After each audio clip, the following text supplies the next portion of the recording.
Hello everyone, Mr. Happy here, and in this video just wanted to share with you all my thoughts on Blizzard's latest reveal for World of Warcraft's 6th expansion, Legion.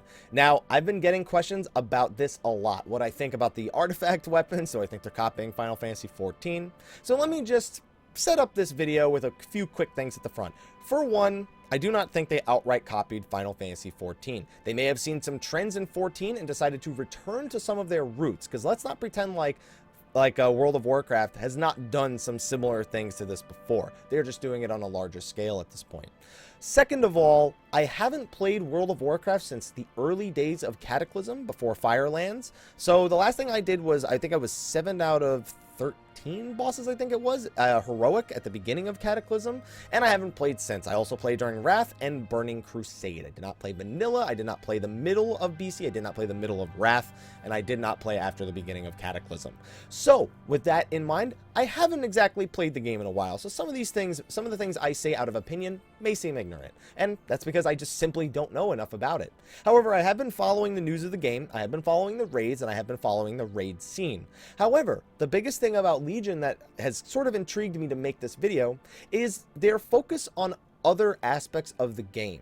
But I want to actually read through these details before I actually consider if they're going to do a good job or not, or what they need to do to actually achieve some sort of balance in the activities that they seem to be wanting to execute in this expansion. So just to cover that up, let's get into the expansion. So what do we got? We got new continent, Broken Isles. Okay, new zones are standard. A new hero class, the Demon Hunter. Artifact weapons, class-specific order halls, all new dungeons and raids, new world bosses, a level cap raise, revamped PvP progression, improved transmogrification, improved social features, a character boost upon buying the expansion, and more. So, sounds like a lot. Let's see what it all actually buckles down to in Blizzard's little world. So expansion presentation, announcement trailer, post-announcement show, Legion quick fact, cinematic teaser. If any of this interests you, I will include a link to wowhead.com news in the description of the video. Box art and logo.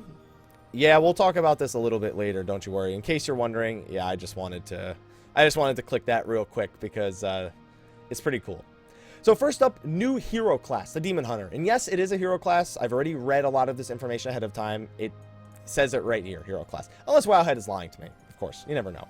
So a Demon Hunter is a new hero class, and they can be a DPS or a tank. And yes, they are based on Illidan. They are disciples of Illidan Stormrage, the Illidari. And there's going to be a lot of lore involving them in Legion since they are the new hero class. Seems like hero classes seem to be bad, you know, enemy types that are like, hey, never mind, we don't want to be bad guys anymore. And then they fight against the people that created them. You can only be a Night Elf or a Blood Elf Demon Hunter, and they have a bunch of unique abilities. For example, unrivaled mobility, as it says right here. They can double jump. They have vaulting abilities that allow them to dodge out of combat and dodge abilities outright, and they can even glide. I am only thinking about PvP when I think about half of these abilities, because the ability to glide, double jump, and vault in and out, the super high mobility is going to be interesting to see it balanced in PvP. Granted, I haven't been keeping up with the cooldowns on some of the anti-mobility things that have been added to the game, so maybe that won't be all too big of an issue. Metamorphosis, now I actually played a Demo Lock before I quit, so anything that transforms, I'm down for, and before that I was a druid, so... Demon Hunters transform into hellish forms, enhancing their chosen role. Damage-focused Illidari teleport into combat, while those who prize defense can grant supportive auras. Alright, so it just buffs them to be better. Teleporting into combat? That reminds me of something that I was thinking of before. I'm trying to think of what transformation allowed you to teleport in combat. You know what that reminds me of? It reminds me of Final Fantasy 15 when you go into the mode. I can't remember what it's called, and all of your attacks just cause you to teleport. Okay, that's cool. It's probably going to make them even more mobile. Fantastic. This has a lot of rogues, I know, very upset. The ability to see targets behind pillars and through stealth. That's, broken a little bit. I'm curious to see if that ends up being a passive, and I think it actually has a picture, no, never mind. Oh, yeah, does this have it? Allows you to... Oh, it's on a 2-minute cooldown, though. Yeah, as long as it's not a passive, that's not as bad. But it's still pretty broken to be able to just see through walls and stealth to see what people are planning behind there, or what traps are being set up for you. And then they have a bunch of other things here. You know, their available weapon types, character creation options, where their starting zone is. I don't know why my nose is itching so much. They showed off a video of it, and then, of course, the names of the specs and skills. Some sample abilities. They can do a double rush forward. If, you know, rush forward, generate 40 fury if you inflict damage to at least one target. Chaos Strike, Chaos Nova, Eye Beam, which just lets you shoot eye lasers in a line in front of you. Spectral Sight, we already talked about that. Vengeful Retreat, vault back and avoid the next attack or spell directed at you. That could be a pretty big reactive ability in PvE and PvP, I imagine. And, of course, the ability to double jump. Real quick, let's just show off some pictures of the Demon Hunters while I still itch my nose. I don't know why my nose is itching so much. Usually does this whenever I'm talking and I'm nervous, but I'm not nervous. So, that's strange. I don't know why. Demon Hunter. And advertisement. That's where we close it. Anyway, story and setting, we're not going to go through this. Otherwise, I would be here for like the next 20 years since I'm very infatuated with Warcraft's lore, although I haven't exactly approved of it as of late. Some new zones, Velshara, Stormhelm, Asuna, High Mountain, Suramar. There's also another one, isn't there? The Broken Isles, here it is. High Mountain and Thaldranoth. That's the other one. So here's what the Broken Isles look like, the new continent we'll be going to. Also, Dalaran will be the hub once again, so you will be seeing a return of that. It's been a while. Feels like just yesterday I was flying to Dalaran in Wrath. Good old days, good old days, good old days. Now, artifact weapons. This is probably the biggest thing that my viewers have asked me to talk about, because Final Fantasy XIV has something called relic weapons. Final Fantasy XI had something called relic weapons. Let's be clear here. World of Warcraft has done legendary quest lines for weapons in the past. This just happens to be one of the few times that it's directly tied to class progression. And the way they're approaching the artifact weapons is very, very different from the way Final Fantasy XIV approaches their relic weapons. For example, Final Fantasy XIV, it's meant to be a grindy alternative to weapons that are obtained in raids or through tombstone currency exchanges. Whereas this is actually your be-all, end-all weapon. It is your only choice, and it is the only thing powerful enough to stand up to the might of the Burning Legion. For that reason, it's going to be legendary weapons such as the Ashbringer, Maw of the Damned, Ebon Chill, Shellion, Fazdora, Legacy of the Windrunners. All weapons that you may or may not recognize. Doomhammer, that's Thrall's weapon. You know, these are all actual legendary weapons, which will give players a sense of a legendary feel. My only issue is, let's explain the artifact weapons before I explain what my issues are with this weapon. So, basically, there are no other weapons. This will be a weapon you get going into the expansion. It will be a weapon you progress as you're leveling in the expansion. And it'll be your be-all, end-all weapon going through the expansion. So, basically, that's it. It is the weapon that you are going to carry for the entire expansion. Now, it actually has its own trait unlocking system. As you progress with the weapon, you increase its power through whatever means that will actually be used to increase it. It gains new abilities, it gains new traits, and it makes your character stronger. It basically seems to me like instead of leveling progression, your weapon is your new form of leveling progression from 100 to 110. And there's nothing wrong with that, because as somebody who plays RPGs, one of my favorite things is finding a new toy and progressing with it, figuring out what I can do to maximize it, and just having a sense of my character is getting stronger. And it's something that, despite going all the way to level 110, World of Warcraft has been trying to keep up with for a very long time. My eventual concern with this weapon, two of them. One of them is that when every shaman has a Doomhammer, or every enhancement shaman has a Doomhammer, how special could it really be? And they address that. You'll be able to make it look your own. You'll be able to unlock different tints, different shades, different themes for it, like fell magic or fiery, with crystals. There's a lot of different ways these weapons can look, and you'll see that when I scroll down.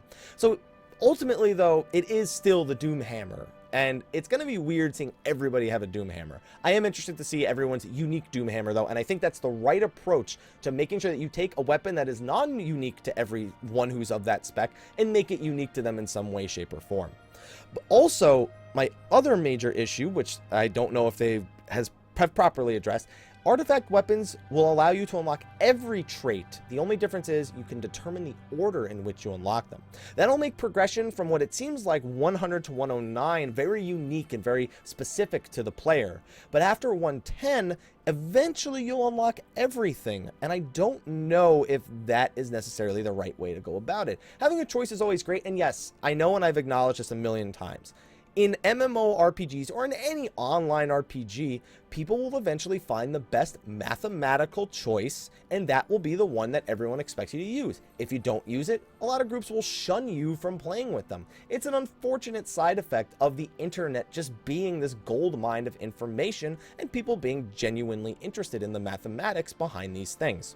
So with that out of the way, I don't know how, I guess this is one way to mitigate that, but it loses its unique touch. At this point, it literally comes down to everyone's looks different, but it'll perform the same in the end. I'm curious to see if all of these abilities will be interesting for progression's sake from 100 to 110 and how they will make the new characters operate at the maximum level. And I'm glad that they are using weapons that are actually legendary weapons in the Warcraft line. Like, for example, these are a few different ways you can make the Ashbringer look. You have the standard look on the left, you have the more fiery one in the very middle, and this is good. This is a good way of differentiating people. You'll still know someone has an Ashbringer. They'll just be interested in what kind they went with. Maybe you'll like theirs and you'll want to try to mimic it. But with all the different ways through PvP, through PvE, through specific new challenges, which we'll be talking about in a little bit, you'll be able to progress it. And again, here's what the progression kind of looks like. As you can see, it's almost like a skill tree that you'll eventually unlock. There are a few choices where, you know, points where you have paths that you can choose between one or the other, but eventually you will unlock all of this stuff. And your weapon will even gain a new appearance once it's gotten enough artifact power, a master appearance, if you will, that will become available. And the abilities seem pretty interesting when you use Templar's Verdict or Divine Storm. Oh my god, Ret Paladins. Ashbringer will mimic that action after 2 seconds. So 2-second delay and then it mimics it. Pretty strong ability. Arise and Serve, Raise Ally now restores all health and mana. Upon death, the Death Knight can also raise themselves. So it's like a soul stone on both yourself and a friend. Or at least it sounds like it just because of Raise Ally, you know, just because of the way Raise Ally works. So other than that, here's just a bunch of different pictures of it. Here's some more lore stuff, key lore figures. Again, if you're interested in the Warcraft lore, highly recommend reading up on this stuff. I've already read it. It's a good read. Makes me interested in seeing the more lore-tied aspects of Legion. Scrolling down, class order halls. So I didn't like garrisons. They were basically glorified mobile phone things, like just chores that you would log into World of Warcraft to do. I want to see if these class orders end up being better than that. Now, the biggest thing is they're very similar to the Draenor system, the champion system at the very least. As for the actual order halls, they're going to be, you're going to be the leader of a class order hall. You're going to be trying to recruit people. They're going to unlock quests. This is going to be a lot of where your artifact customization and quests actually come in. And they take place in lore-related places for the specific class. So that's good. All good things. The champion system is something that's similar to the follower system of Draenor. There's less of them, and instead of them going out and doing things for you, they enable you to go out and do different things. They didn't go any more into detail of that, so I won't say too much. But any feature that improves immersion for the player itself, as opposed to just leaving it up to the imagination of the player, is something I'm a fan of. Now, don't get me wrong, imagination can be hilarious. In Final Fantasy XIV, when our retainers come back with a roof, we can only think, what did they do to get this roof? And it's hilarious to think about. But sending the player out to do something and actually getting the player playing the game, I find is always a bigger positive. So it seems like they're moving in the right direction with that. That gets a thumbs up from me as well. Dungeons and raids, this is all standard stuff. You know, just the names. Again, if you're interested in this stuff, go for it. Violet Holt is an interesting one to me because Dalaran will be back, so the Violet Hold will be back as well. The new raids, Emerald Nightmare and Suramar Palace. The Emerald Nightmare has been probably the most requested thing outside of, I don't even know. I'm trying to think of what was requested. Northrend was expected. Outland, of course, was a big one. But the Emerald Nightmare has been mystifying people since the early days of WoW. I had friends who were hardcore raiders in the 40-man days, the vanilla days of WoW. And they always used to talk about the dragons that would guard the portals. And they hated that they could never go through to those portals. Now, Emerald Nightmare has had some, I don't want to say closure, but it's had some story told as of recent in books, I believe, and that revealed Xavius, which is pretty much the mastermind behind the Emerald Nightmare, or at least they led him to seem like the mastermind behind the Emerald Nightmare. We are going to be going into the Emerald Nightmare and trying to slay Xavius, going through the I believe the World Tree, climb up into the tree, yeah. So that's what it's going to be like. 7 bosses in there, and Suramar Palace, which is a corrupted Titan pillar. At the very top, you will take on Gul'dan. which that guy deserves to die. Also glad to see they tied in Pandaria, the end of Pandaria to the beginning of Draenor, end of Draenor to the beginning of Legion. I'm glad to see those tie-ins making sense and not just being like, well, this threat's done, now we got this threat. Like it kind of was for the first several expansions of World of Warcraft's lifespan. Grand Magistrix has brokered deal with the Legion, home of the Nightwell, face off against Gul'dan, and then they go over, you know, what kind of dungeons there are, what the story is behind each dungeon, the different raids. Good. It's all good stuff to be working on. It's stuff that's standard in World of Warcraft now, and it's a matter of can they make other parts of the game more desirable outside of just these 2 raids? Because they're also taking the same approach as they did with Highmole and Foundry, so they're going to be releasing the raids in a very similar way. I don't really know how I feel about that. It wasn't necessarily bad. It kept a steady flow of content going for some time. Although, as someone who's a hardcore player, of course, I would be one of the few frustrated, like, oh, just release it. I want to raid. And then you're just trying to do, like, the lower difficulties to get gear. And, I don't know. I'll leave that up to the people who actually played through Draenor to determine whether or not you like that. That doesn't feel fair for me to comment on it. However, it does feel fair for me to comment on the new PvP honor system. Another system that Final Fantasy XIV players were basically saying, oh, they stole that from us, PvP abilities. I was like, it's not like we're the first people to do PvP abilities either. Let's be real here. So it's more akin to Call of Duty either. You get honor ranks 1 through 50. When you hit 50, you have access to all your perks, bonuses, and PvP talents that you'll be able to unlock. And you can also prestige to get vanity rewards like artifact variants, a mount, an actual prestiged portrait. So it's gonna try to incentivize people to grind PvP a little bit more. And of course, like I said, it has its own PvP abilities now and passives that can be worked into it. Now, this is kind of what it looks like. Some of the new abilities and passives that you can unlock. It seems like you can choose 6, and each row of 3 is basically, you choose between one of the 3, and then you go down to the next row. You also unlock them from top left to bottom, top to bottom, and then you go, so it's unlock the full left row, then unlock the middle row, then unlock the full right row. So that way you can at least get 6 abilities really early on, and then you'll start unlocking variants to those 6 abilities. Kind of also akin to Destiny, where you kind of unlock all your ability slots early, and then you eventually unlock different variants to those ability slots.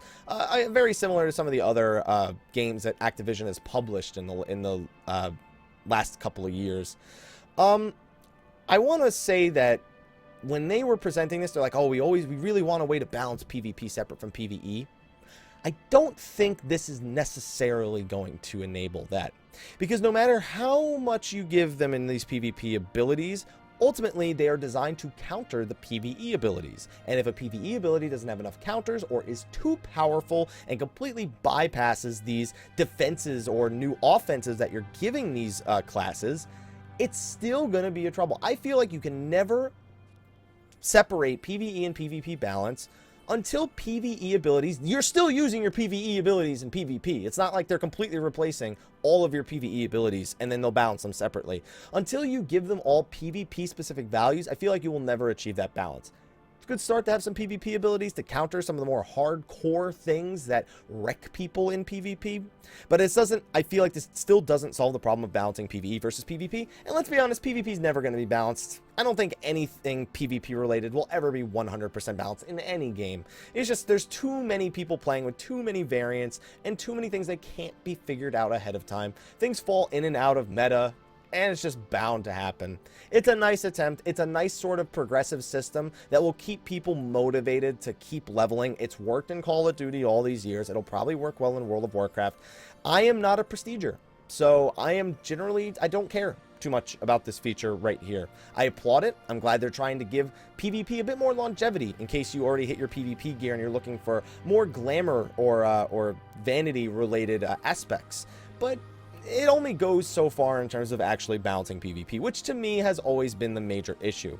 Bunch more lore stuff, some announcement trailers, some pictures, some concept artwork, and that's it. So, overall, I liked this presentation better than MoP and Draenor. Draenor had me lost on the story as soon as I saw that it was time travel. MoP, I just generally didn't care for. After the epicness that was Cataclysm, I just felt like it really couldn't follow up. Although it did do a good job towards the end of making me go, whoa, that's pretty cool. But ultimately, I want to see. It seems like they're trying to add things to do outside of raiding. Ultimately, though, do these activities actually achieve longevity, or does it ultimately fall back to just dungeons and raids? That will ultimately be the test here, and I'm curious to see how it plays out. Also, Demon Hunter, OP, rip rogues, I apologize to you. So anyway, let me know what you think about Legion as this friggin' ad pops up in the top right. Let me know what you think about the new features coming to World of Warcraft. More of the same? Are you happy? Are you disappointed? Are you neutral? Are you looking to try it out? Let me know what you think in the comment section of the video below. Thank you for watching, and I will see you all in the next video, which probably won't be World of Warcraft related. Until then, take care.